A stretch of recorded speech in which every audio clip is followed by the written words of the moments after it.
രാഹുൽ മാങ്കൂട്ടത്തിനെതിരായ ആദ്യ ബലാത്സംഗ കേസിലെ രണ്ടാം പ്രതി ജോബി ജോസഫിന്റെ ജാമ്യാപേക്ഷ ബുധനാഴ്ച പരിഗണിക്കും.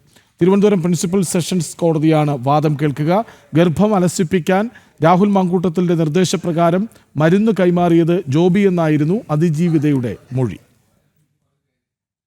രാഹുൽ മാങ്കൂട്ടത്തിനെതിരായ ആദ്യ ബലാത്സംഗ കേസിലെ രണ്ടാം പ്രതിയും മാങ്കൂട്ടത്തിന്റെ സുഹൃത്തുമായ ജോബി ജോസഫ് നൽകിയ മുൻകൂർ ജാമ്യാപേക്ഷ ബുധനാഴ്ച പരിഗണിക്കും. തിരുവനന്തപുരം പ്രിൻസിപ്പൽ സെഷൻസ് കോടതിയാണ് വാദം കേൾക്കുക. പരാതിക്കാരിയുടെ ആവശ്യപ്രകാരമാണ് ഭ്രൂണഹത്യയ്ക്കുള്ള മരുന്ന് എത്തിച്ചതെന്നാണ് ജോബി മുൻകൂർ ജാമ്യാപേക്ഷയിൽ ഉന്നയിക്കുന്ന വാദം. മരുന്ന് എന്താണെന്ന് പോലും തനിക്ക് അറിയില്ലായിരുന്നുവെന്നും മരുന്നിന്റെ ഗുരുതര സ്വഭാവത്തെക്കുറിച്ച് തനിക്ക് അറിയില്ലെന്നും കോടതിയിൽ സമർപ്പിച്ച മുൻകൂർ ജാമ്യാപേക്ഷയിൽ പറയുന്നു. എന്നാൽ രാഹുൽ മാങ്കൂട്ടത്തിന്റെ നിർദ്ദേശപ്രകാരമാണ് ജോയി തനിക്ക് മരുന്ന് കൈമാറിയതെന്ന് പരാതിക്കാരി അന്വേഷണ സംഘത്തിന് നൽകിയ മൊഴിയിൽ പറയുന്നു.